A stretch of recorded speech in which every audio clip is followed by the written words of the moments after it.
Сейчас мы вам расскажем, где можно разжигать костер, а где нет. Можно возле речки разжигать костер, Андрюш? Нет. Можно.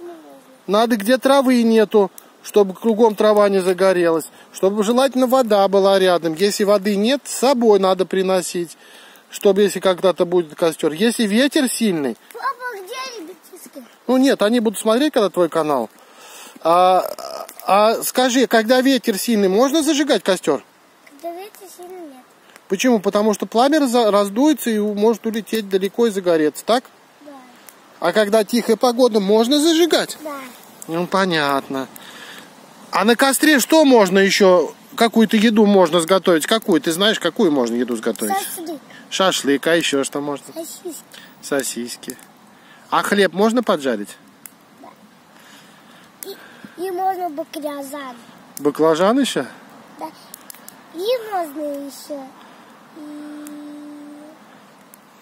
Пожалуйста, Картошку. И еще сосиску маленькую с красиком. Скажи, подписывайтесь на мой канал. Подписывайтесь на мой канал. Быстрее.